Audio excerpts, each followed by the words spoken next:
kesempatan untuk mengadakan acara diskusi. Dan diskusi ini penting sekali ya, karena kita berisi tanya jawab saja. Kalau ceramah kadang-kadang kan hanya diisi dengan satu arah. Jadi seolah-olah memberi saja.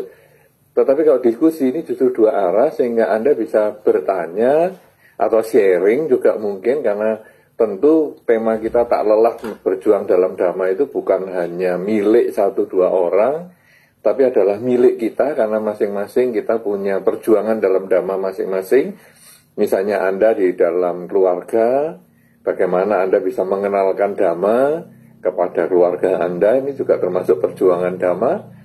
Kemudian Anda di dalam lingkungan, ketika lingkungan kadang mempertanyakan kepada Anda, misalnya, kamu kok jadi umat Buddha ini, kok tahan ya, sudah sekian lama misalnya. Nah itu kan juga jadi satu perjuangan juga. Nah makanya ini juga menjadi sharing bagi kita. Karena itu kita langsung buka saja kesempatan untuk Anda sharing atau Anda bertanya. Kalau Anda sharing ya saya nanti memberikan tanggapan. Kalau Anda bertanya, ya saya juga akan memberikan jawaban, karena siapa tahu pengalaman Anda bisa Anda bagikan juga di sini. Silahkan untuk mulai, mic-nya di bawah untuk teman-teman Anda semua. Baik, Bante. Bagi Bapak, Ibu, Saudara-saudari yang ingin bertanya, ada yang mau bertanya? Sharing juga boleh, nggak harus tanya, karena kadang mau tanya itu nggak ngerti apa ya saya mau tanyakan. Nah sharing aja, saya mau cerita, misalnya keluarga saya, atau orang yang saya kenal, teman saya misalnya. Selamat malam Bante, saya dengan Cahyadi. Saya mau bertanya juga, sharing dikit Bante. Mungkin kalau saya mengenal dhamma, mungkin dari kecil saya diajari sama keluarga untuk, mungkin awalnya istilahnya kalau boleh itu cung-cung cep Bante. Jadi sembahyang di depan altar, mancep dupa, terus pulang. Seperti itu. Nah makin lama makin kesini, saya bisa mempelajari beberapa praktik dhamma, mungkin meditasi, terus praktik dana, praktik sila, karena seiring umur juga ada pengetahuan-pengetahuan yang saya dapat, baik dari lingkungan vihara maupun dari para biku yang biasanya dhammadesana di vihara atau di YouTube, begitu Bante. Tapi kadang-kala begini Bante, saya dengan mempelajari dhamma, praktik dhamma, kadang-kala itu juga ada istilahnya apa ya, lost control gitu Bante. Kadang-kala saya ini juga bisa marah, saya juga bisa istilahnya bete, kayak gitu Bante. Seringkali kalau tidak sesuai keinginan itu bisa, aduh kok kayak gini ya, kok tidak seperti yang saya inginkan, begitu. Nah, ini kan kalau saya marah mungkin orang luar gini, halah kamu loh sudah ke vihara berapa lama, kok masih bisa marah ya? Nah, kayak gitu. Kadang-kala saya juga kalau pas marah ya sewot juga ya dengar kata-kata seperti itu Bante.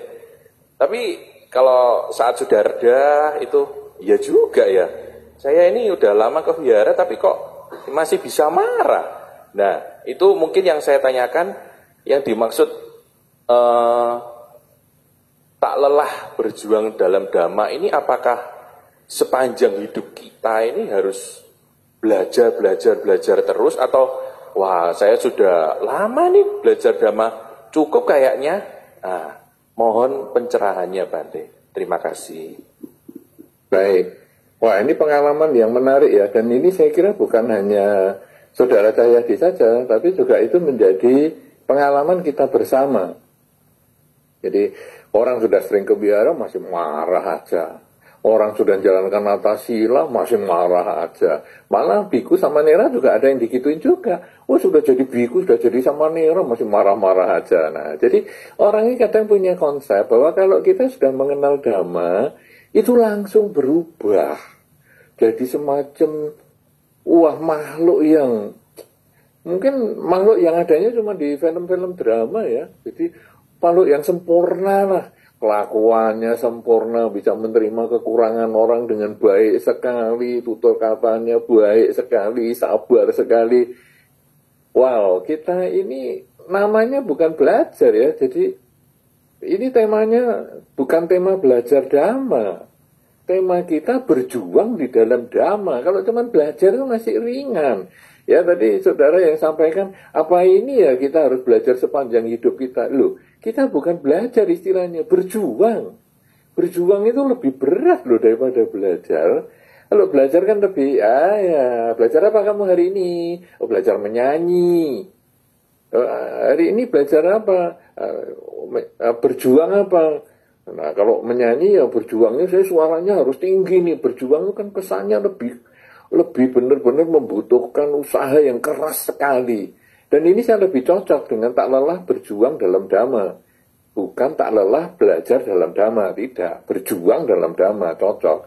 Nah, jadi kalau tadi Anda ceritakan bahwa dalam proses hidup Anda, kecil mengenal Dhamma, ya ataupun mungkin mengenal agama Buddha secara tradisi, kemudian secara bertahap, karena usia bertambah, pengalaman di dalam pergaulan di wihara dengan teman dan lain sebagainya, dengan para biku, dengan sumber-sumber Dhamma dari buku, mungkin dari YouTube, mungkin dari mana saja, dan akhirnya Anda menjadi yang hari ini yaitu sering ke wihara, sering belajar Dhamma, ya mungkin pernah jadi samanera, mungkin belum pernah ya, tapi satu ketika mungkin punya rencana misalnya jadi samanera 2 minggu misalnya, nanti pulang masih 2 minggu lagi sudah jadi samanera, masih marah-marah.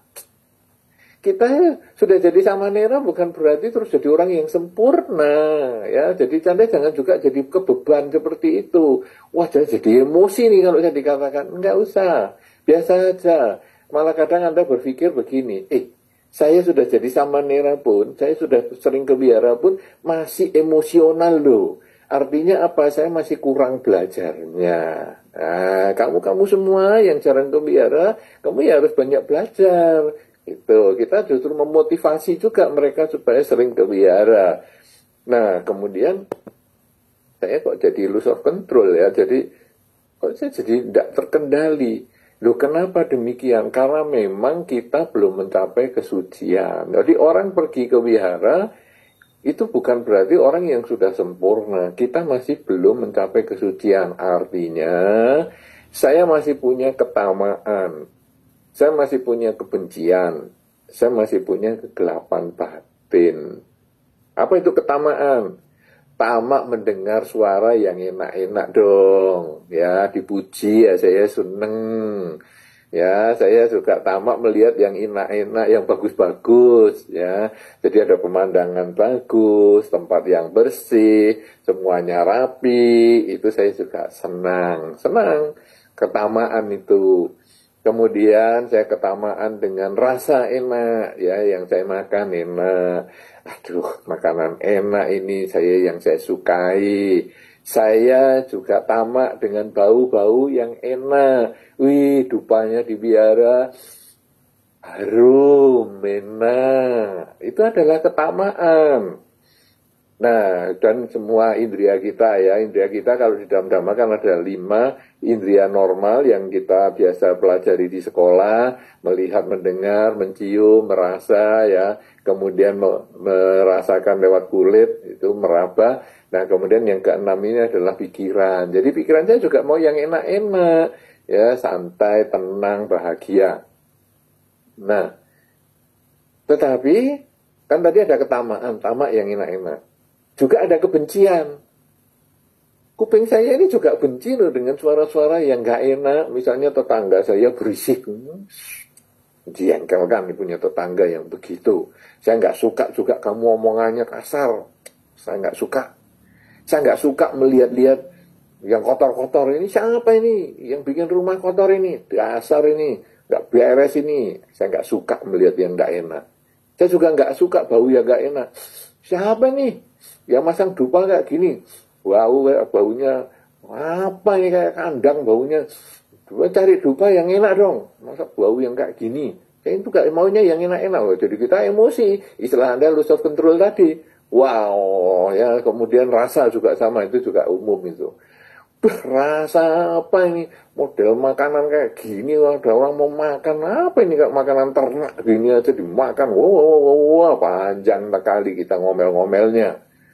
Ya, itu apa? Karena saya tidak suka indria saya dimasuki yang nggak enak. Kenapa saya suka yang enak dan saya tidak suka yang enak? Karena saya itu masih punya kegelapan batin. Yaitu saya belum siap menerima perubahan.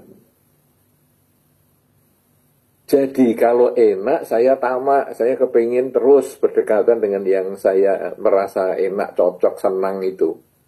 Tamak. Ketika tidak enak saya belum siap untuk menerima yang tidak enak. Entah itu rasa, entah itu pendengaran, entah itu penglihatan, saya tidak siap menerima itu, dan itu yang selalu bergejolak.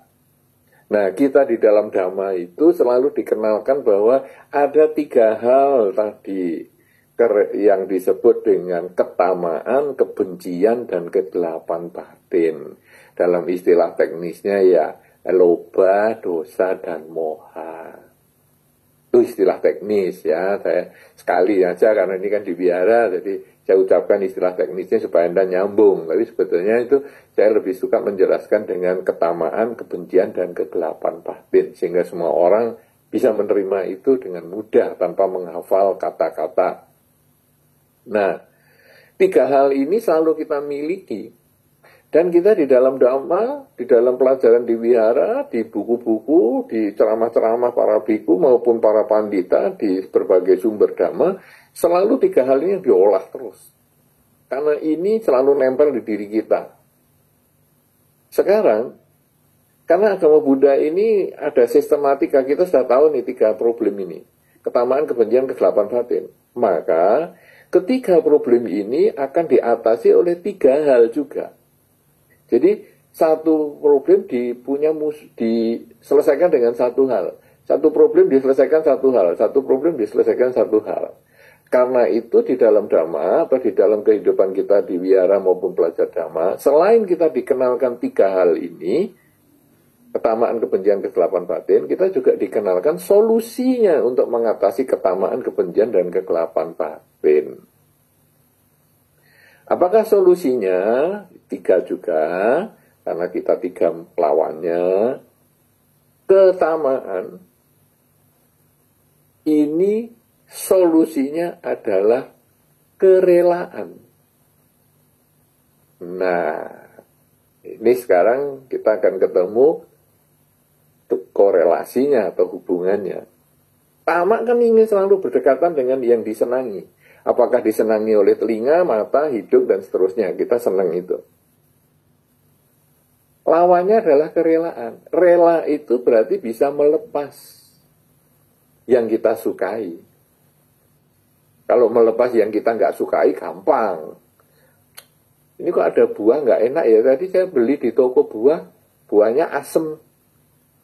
Kasihkan tetangga aja, gampang gitu ya. Jadi buah nggak enak, kita saja nggak mau makan, kasihkan tetangga, dasar. Kalau sekarang kita harus beli buah, enak nih. Kalau enak kita ingat tetangga, itu baru yang benar, itu disebut kerelaan. Nah, sekarang tamak tadi kan kepengen deket nih. Saya pengen dengar suara yang bagus. Saya pengen lihat yang bersih-bersih misalnya. Kerelaan. Akhirnya kita, kerelaan itu kan dulu berdana atau Bante? Iya, berdana. Kan berdana kan duit. Berdana duit itu awal. Itu bukan akhir segalanya. Berdana uang, berdana makan. Oh, ini ada para biku ya, datang ke wihara. Ini berarti saya harus dana makan. Itu hanyalah awal. Dana itu. materi. Jadi saya punya makanan, saya kasih makanan, saya punya uang, saya kasih uang, saya punya pakaian, saya kasih pakaian. Itu sebetulnya awal. Intinya adalah saya bisa melepas. Uang yang saya cari dengan kerja keras ini, saya bisa bagikan kepada mereka yang membutuhkan. Pakaian yang masih bagus, sebetulnya saya masih seneng nih, tapi saya bisa kasihkan kepada mereka yang membutuhkan. Kemudian makanan, ini yang enak juga, saya sebetulnya seneng nih makanan ini, ya, saya bisa kasihkan ke orang. Dalam beberapa kesempatan, saya sering survei ringan ya. Jadi umat-umat ini kan Anda kan suka berdana kepada para biku nih, dana makan. Suka dana makan nggak nih Anda nih? Nganggu aja, nganggu apa enggak? Yang enggak usah pakai nikah, nganggu aja. Yang teman-teman semua ini suka dana makan nggak Anda kepada para biku? Suka nggak? Nganggu aja. Kalau iya ya nganggu, kalau enggak ya geleng-geleng gitu aja. Nganggu enggak? Kok cuma senyum-senyum? Berarti ini enggak berdana nih, enggak kepikir itu. Nah sekarang kalau seandainya berdana makan, saya mengadakan survei sedikit kepada para umat yang berdana makan. Dasarnya kamu dana makan itu apa? Yang makanan yang enggak kamu sukai, atau makanan yang kamu sukai. Misalnya, saya itu enggak suka makanan pedas. Jadi bantenya saya kasih yang makanan pedas-pedas saja. Saya nggak suka. Daripada saya beli di rumah nggak ada yang makan, ya saya kasihkan bantenya aja. Atau Anda berdana makan yang Anda sukai. Saya biasanya ya kalau pagi saya beli bubur di sana, enak. Hari ini saya belikan bantenya. Anda milih yang nomor 1 yang Anda sukai. Yang tidak Anda sukai, Anda danakan, atau Anda milih nomor 2 yang Anda tidak sukai, Anda sukai, tapi Anda berdana. Ayo, 1 atau 2? Tunjuk jari. 2. Nah, itu berarti survei saya cocok. Selalu Anda milih yang saya sukai. Jadi, bubur sana enak. Pagi-pagi sarapan untuk Bante, belikan bubur. Saya juga pengen sarapan bubur. Jadi sekarang saya beli 2. Saya danakan Bantenya, yang satu saya bawa pulang untuk makan. Itu cocok. Artinya apa sekarang dari ini cerita ini? Ceritanya adalah bahwa saya suka dan justru saya relakan. Ini tadi ketamaan. Ketamaan saya suka. Saya pengen mendengar yang bagus-bagus. Saya pengen melihat yang bagus-bagus. Sekarang saya justru yang suka, saya lepaskan. Artinya, saya suka mendengar suara yang indah-indah.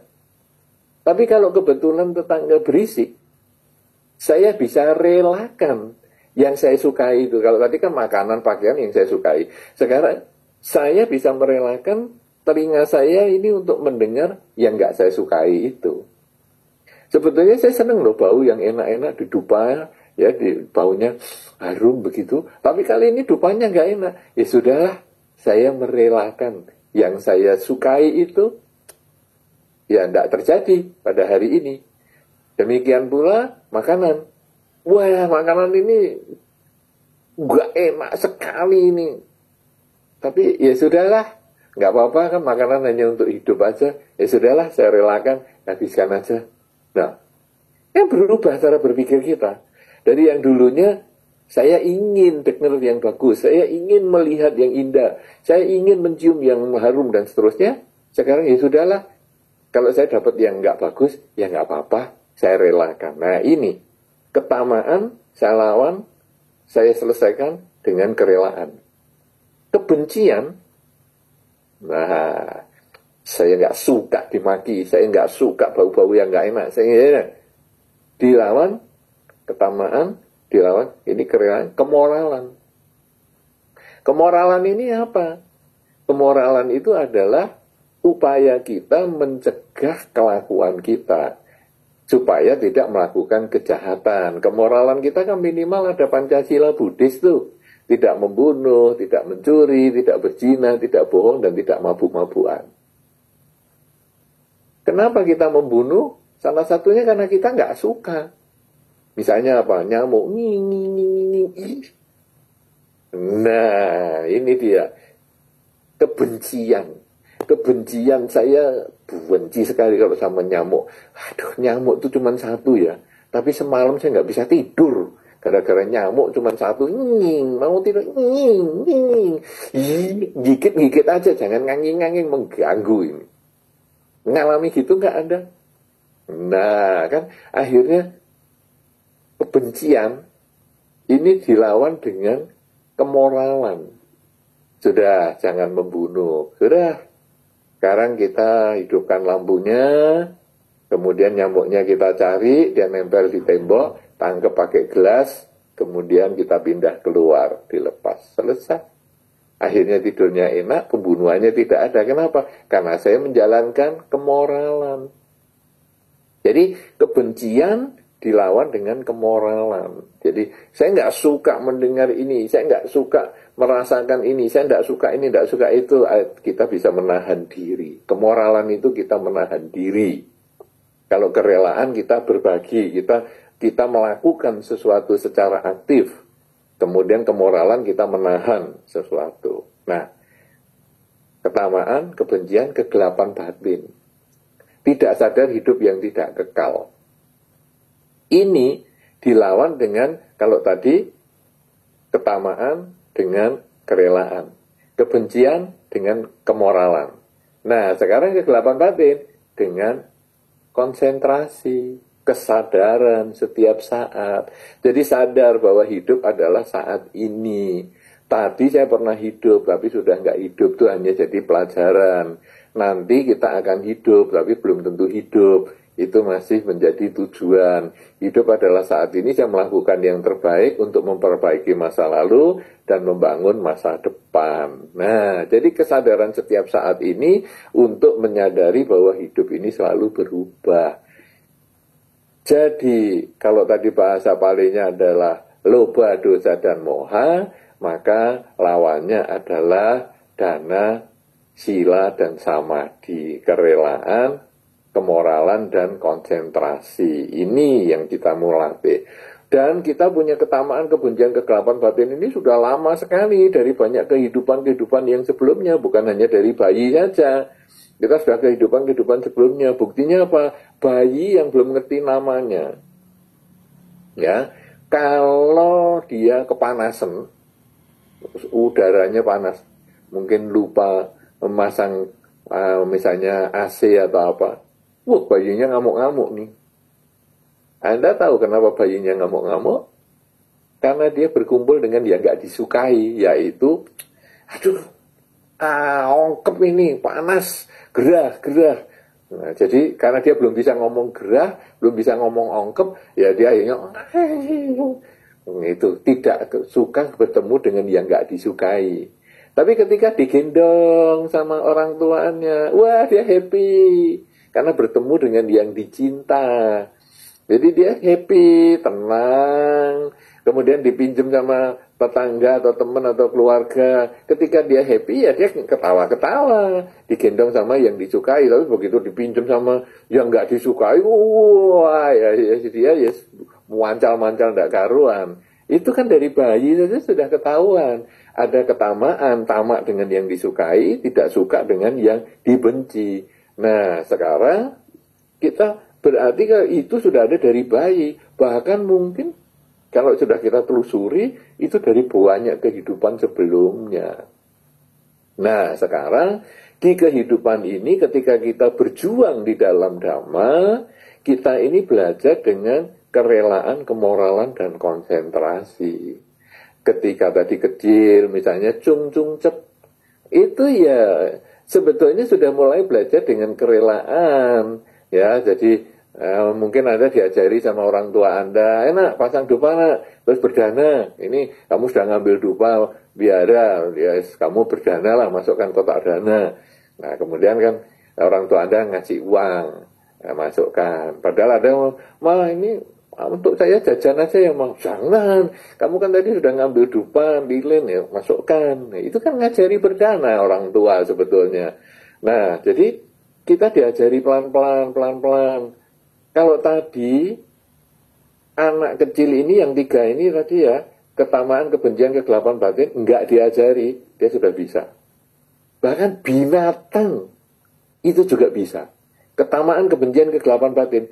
Coba kucing atau anjing Anda, senangnya apa dia? Senangnya dilus-lus. Anda lus-lus, happy dia. Itu binatang aja ketamaan, kebencian, kegelapan batinnya ada. Kebencian, anjing atau kucing, Anda bawakan cambuk, lari dia. Karena bertemu dengan yang tidak disukai. Ini binatang pun punya. Kenapa? Karena dia di kehidupan lampau dia sudah punya. Ya, nah mungkin dulu jadi apa, manusia atau apa, ya pokoknya ini bawaan dari kelahiran. Sedangkan ketamaan, kebencian, kegelapan batin ini bawaan kelahiran. Kerelaan, kemoralan, dan konsentrasi. Ini belajar. Ini berjuang. Ini bukan bawaan.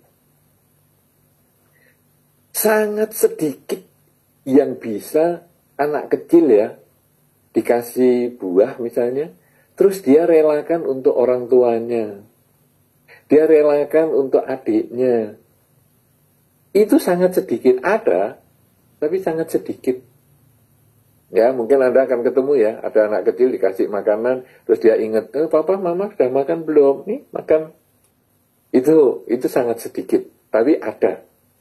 Nah, ingat adik ya, ini nanti mau saya sisakan sedikit untuk adik. Itu ada, tapi sangat sedikit. Jadi, kerelaan, kemoralan, dan konsentrasi ini harus butuh belajar.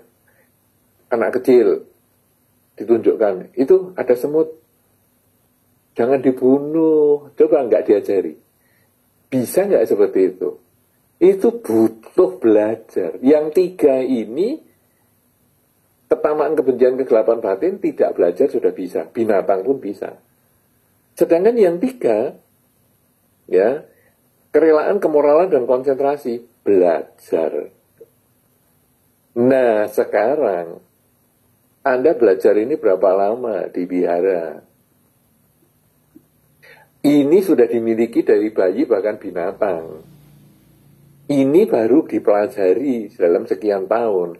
Kalau kehidupan Anda di kehidupan ini misalnya Anda 30 tahun, kemudian di kehidupan-kehidupan sebelumnya Anda itu sudah melewati, katakanlah 5 kehidupan lah hitungannya biar gampang aja.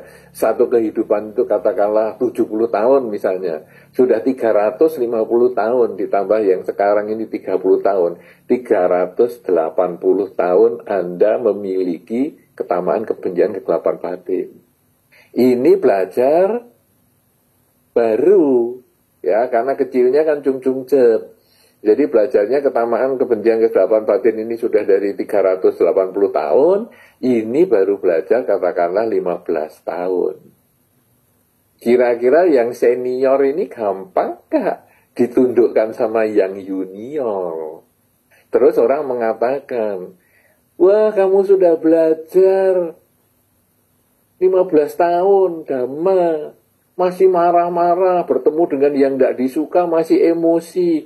Loh, emosi saya ini umurnya berapa? 380 tahun.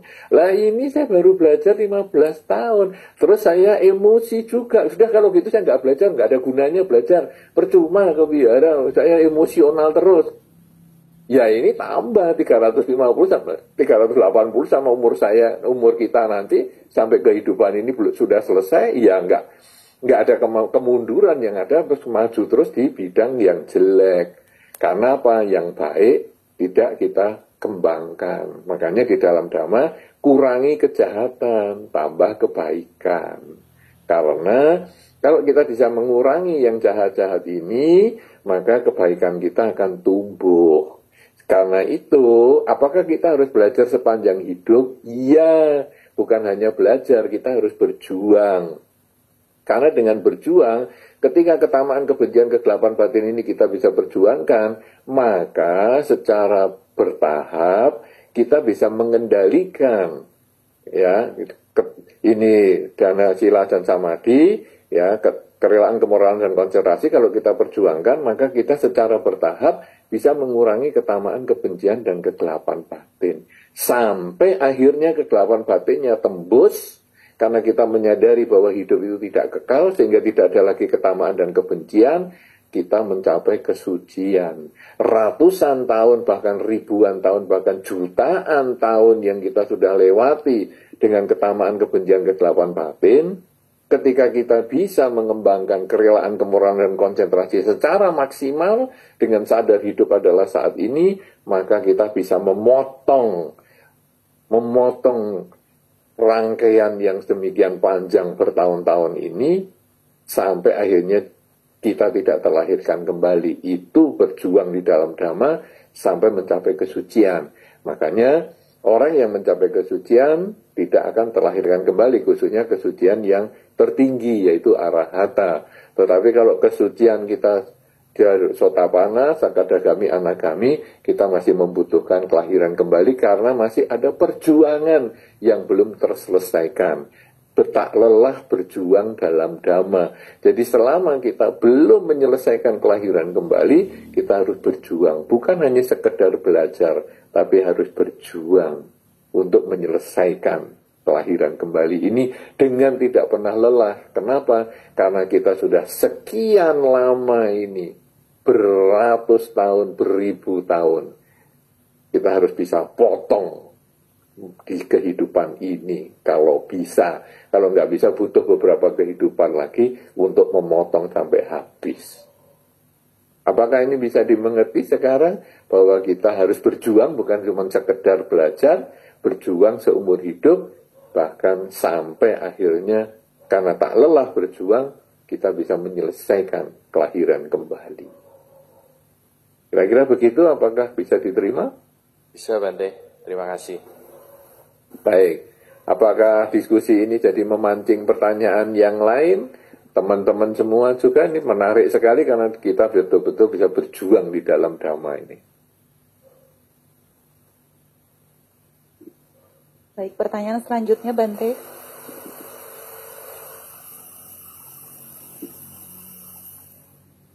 Ini dari jauh kelihatannya suhu ini. Atau dari jauh kelihatannya cupu, ternyata salah ngomong jadi suhu ini. Kita lihat ini nanti. Selamat malam, Yang Mulia Bante Utamo Mahatera. Sungguh luar biasa. Oh, nama saya ya. Nama ya Bante ya. Nama saya Kasim. Di Wihara Eka Dharma Loka sudah relatif lama juga, Bante.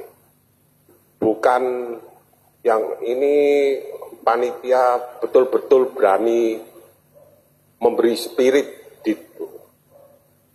di waktu asada ini, karena apa tadi itu judulnya, Bante? Sebentar, Bante. Tak lelah berjuang dalam Dhamma. Tapi jadi tak lelah berjuang dalam Dhamma.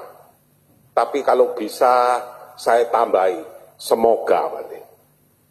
Karena saya tidak bisa menjamin anak-anak sekarang. Ini banyak tunas muda, Bante. Sungguh luar biasa malam ini yang bersama kita itu adalah seorang figur yang amat sangat yang diidam-idamkan, Bante. Dan sangat luar biasa dan luar biasa fleksibel untuk bisa mengkupas atau memberi dhamma yang sesuai, Bante. Yang Mulia Bante Utamo Mahatera ini juga termasuk memberi spirit di GAES, Bante. GAES ini juga termasuk melakukan dhamma, Bante. Kebaikan. Sampai sekarang tidak merotol, Bante. Tanggal 23 besok ini, GAES berulang tahun yang ke-10, Bante. Yang ke-10, mudah-mudahan maka saya katakan generasi muda juga sekarang ini mulai tumbuh tunas-tunas, Bante. Berarti ada selarasan, Bante. Cuman Bante saya yang katakan ini karena sekarang ini kan baru-baru ada kita telah diterpa oleh pandemi, Bante. Sehingga fenomena untuk suatu ajaran Dhamma ini agak sedikit beda, Bante. Karena melalui Zoom atau apa, bedanya begitu. Sekarang ini banyak, tidak banyak ya, mudah-mudahan tidak banyak. Orang ini tidak tahu diri, Bante. Kalau tidak tahu diri ini kita nanti, wah disemprot nanti ya. Tidak tahu batas, Bante.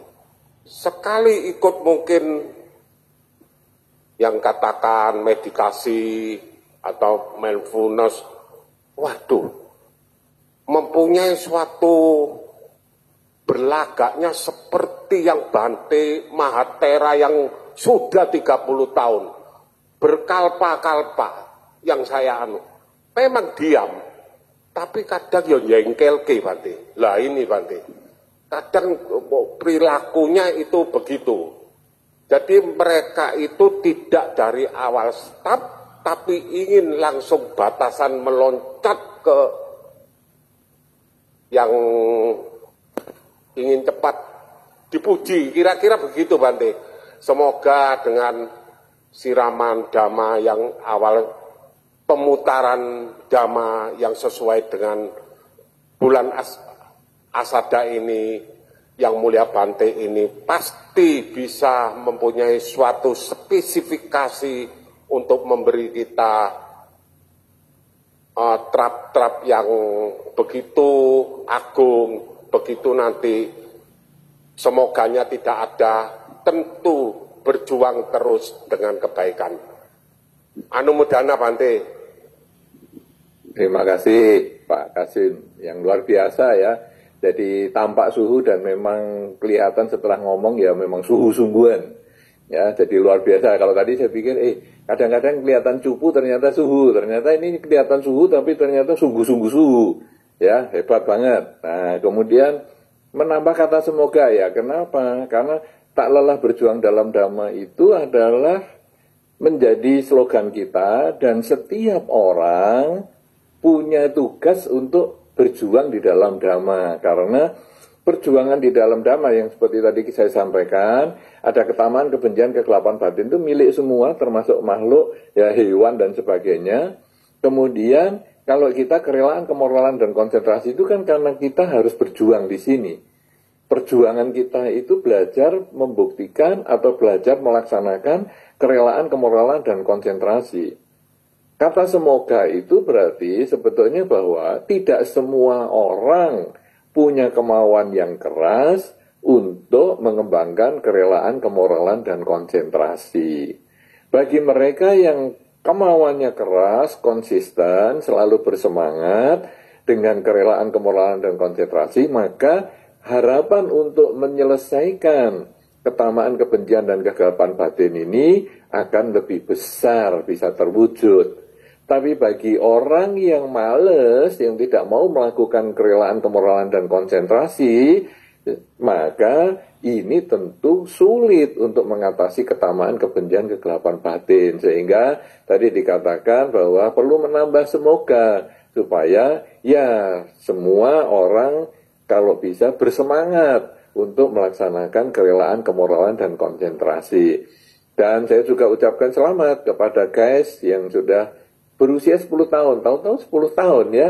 Jadi luar biasa, guys ini adalah grup Eka Anjang Sana, Eka Dhammaloka Surabaya. Ya, jadi ini luar biasa banget karena dalam 10 tahun ini tentu sudah banyak hal yang bisa dikerjakan, terutama dalam membantu mereka-mereka yang menderita, sakit, meninggal, dan lain sebagainya untuk dibacakan parita. Bagus banget, dan ini juga memberikan kesempatan teman-teman semua baik dalam usia yang masih muda ataupun yang sudah menengah ya, ataupun yang sudah senior untuk sama-sama bisa melakukan kebajikan. Karena ketika kita membaca parita, sebetulnya kita punya pikiran yang bagus, ucapan yang bagus, dan perbuatan yang bagus, dan itu merupakan karma baik juga yang tentu perlu menjadi satu dasar untuk perjuangan. Karena ketika kita rela untuk berbagi dengan sering membaca parita kepada teman yang sakit, yang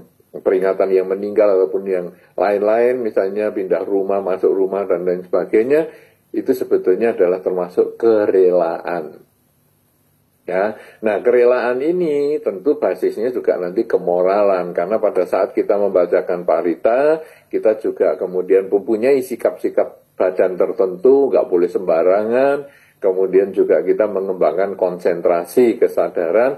Saat ini saya sedang membaca, nah kita fokus pada kalimat-kalimat atau parita yang kita baca. Jadi dengan membaca parita pun, seperti yang dilakukan oleh guys selama 10 tahun, sebetulnya kita punya kesempatan untuk mengembangkan kerelaan, kemoralan, dan konsentrasi sebagai salah satu upaya untuk menyelesaikan ketamaan, kebencian, dan kegelapan batin. Nah, kemudian kalau kita sudah menggunakan kesempatan untuk mengembangkan kerelaan, kemoralan, dan konsentrasi, misalnya meditasi seperti yang tadi disampaikan. Nah, kadang kita lupa bahwa ternyata ketamaan, kebencian, kegelapan batin ini bisa menguasai juga. Salah satunya apa? Tamak terhadap pujian. Sehingga kalau sudah merasa, saya sudah meditasi loh ini, lalu dia merasa pengen dipuji. Nah, kita tentu ingat kalau di media sosial ada istilah flexing. Flexing itu adalah pamer. Jadi misalnya,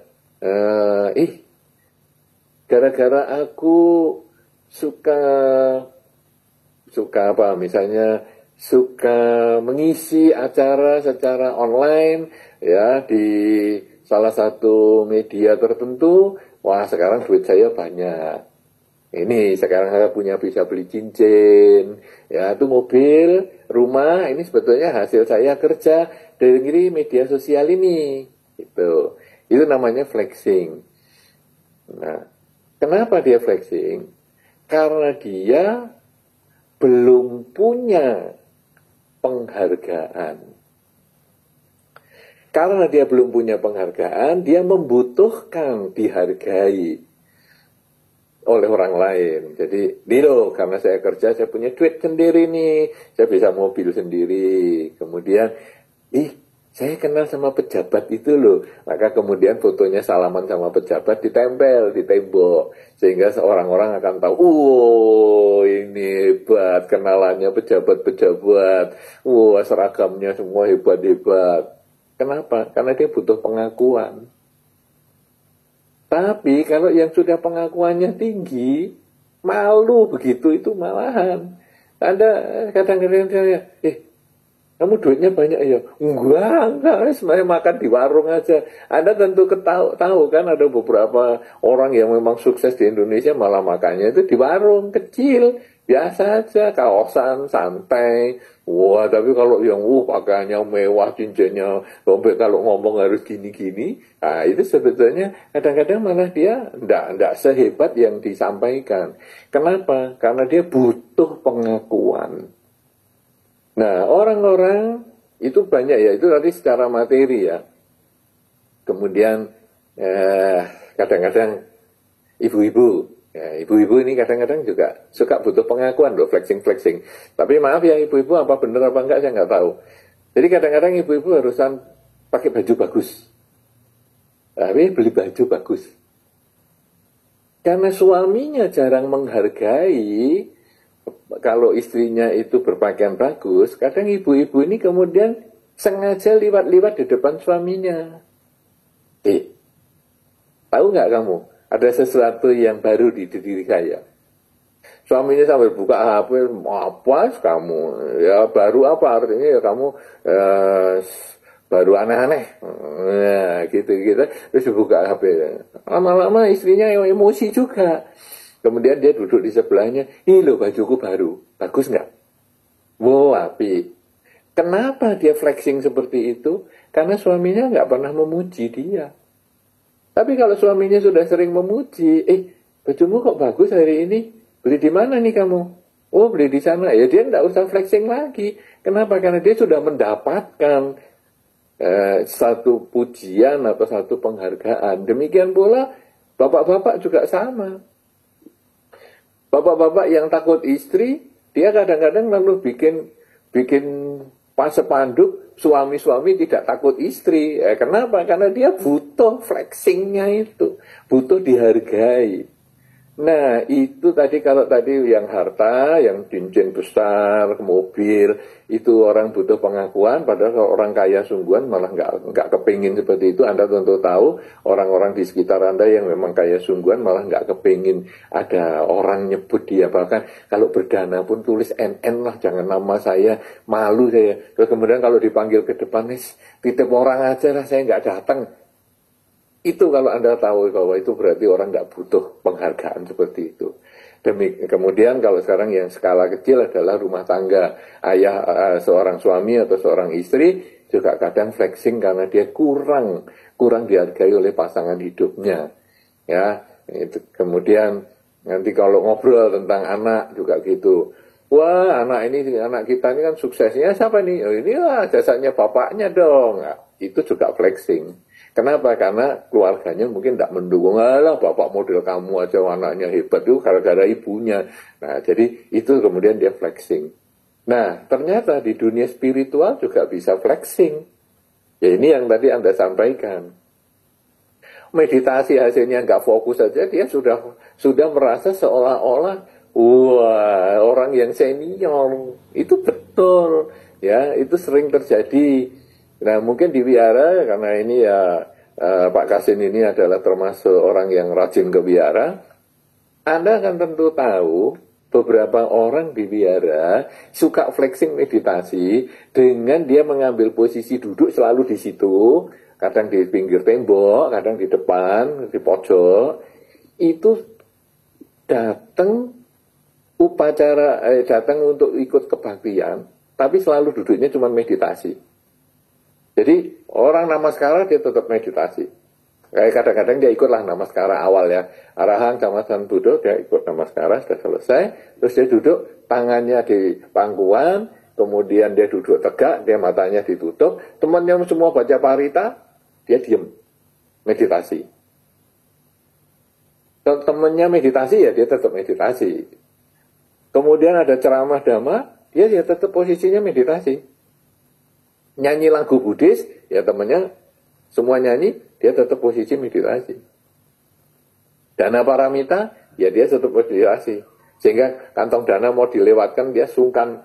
Waduh, orangnya diem terus gitu. Ya dia meditasi. Nanti selesai, ya dia ikut namaskara. Sudah. Pernah ketemu begitu enggak? Ngangguk kalau pernah ketemu ya? Wah itu. Itu kan flexing. Kenapa? Karena dia biar kelihatan bahwa ini loh aku pelaku meditasi. Kita kalau ngerti wihara itu digunakan cuma hari Minggu dan kita nggak mau flexing, itu kita bisa meditasi mulai hari Senin sampai Sabtu. Duduk dari pagi bangun tidur sampai malam, tengah malam kalau perlu nggak tidur. Itu wihara kosong, nggak kepake. Dah duduk meditasi terus di situ. Itu kalau nggak mau flexing. Tapi karena dia mau flexing, ya, jam kebaktian, lah ngapain kamu duduk di situ? Nah kalau memang mau kebaktian ya kebaktian dong. Orang baca parita ya baca parita. Dengar dhamma ya dengar. Ngapain kamu? Nah supaya dipuji. Hebat ya kamu. Tadi mulai saya perhatikan ya. Mulai tadi Pak namaskara. Sampai namaskara, kamu duduknya tegak, punggungmu apa dicor, kok kayaknya tegak maksimal gitu. Wow, hebat. Wah, bangga dia.